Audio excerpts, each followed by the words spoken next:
আমাকে প্রায় অনেকেই এসএমএস দিয়ে বলে আমার হোয়াটসঅ্যাপ আইডিটি হ্যাক হয়ে গিয়েছে এবং আমার চ্যাটিং এবং ছবি হ্যাকার নিয়ে গিয়েছে। এই সমস্যাটি যেহেতু অনেকেই ফেস করছে, তাই আমি চিন্তা করলাম একটি ভিডিও রেকর্ড করে আমি আপনাদেরকে একটি সলিউশন দিয়ে দিই, যাতে করে হ্যাকারের হাত থেকে আপনি আপনার হোয়াটসঅ্যাপ, ছবি এবং চ্যাটিং সব কিছু রক্ষা করতে পারেন। আর এরকম আরও হেল্পফুল টিপস কিন্তু আমি এই পেজে মাঝে মধ্যে আপলোড দিয়ে থাকি, তাই টিপসগুলো পেতে এই পেজটি ফলো দিয়ে রাখবেন। প্রথমেই আপনি আপনার হোয়াটসঅ্যাপে চলে যাবেন। হোয়াটসঅ্যাপে গিয়ে উপরে দেখবেন থ্রি ডট একটি মেনু রয়েছে, এখানে ক্লিক করবেন। ক্লিক করার পর সেটিংসে ক্লিক করবেন এবং উপরে অ্যাকাউন্ট লেখা রয়েছে, এখানে ক্লিক করবেন। ক্লিক করলে প্রথমে যে অপশনটি রয়েছে সিকিউরিটি নোটিফিকেশন, এখানে ক্লিক করবেন। ক্লিক করার পর একটু নিচে গেলেই দেখবেন লেখা রয়েছে show security notification on this device. এটি অফ করা রয়েছে, এটিকে আপনি অন করে দিবেন।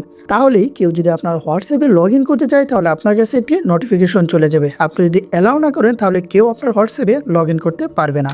এখনই আপনি আপনার হোয়াটসঅ্যাপ সেটিংসে গিয়ে আমি যে সেটিংসটি দেখালাম এটি এনেবল করে রাখুন। আর আপনি যদি সাইবার সিকিউরিটি এক্সপার্ট হতে চান, তাহলে জয়েন করে ফেলুন এমএসবি একাডেমির certified ethical hacking master class এই কোর্সটিতে। এই কোর্স একবার জয়েন করলেই পাবেন লাইফ টাইমের জন্য কোর্সের অ্যাক্সেস এবং ফেসবুক হ্যাকিং কমিউনিটির অ্যাক্সেস, যেখানে হ্যাকিং নিয়ে বিভিন্ন টিপস এবং ট্রিক্স প্রতিনিয়তই শেয়ার করা হয়।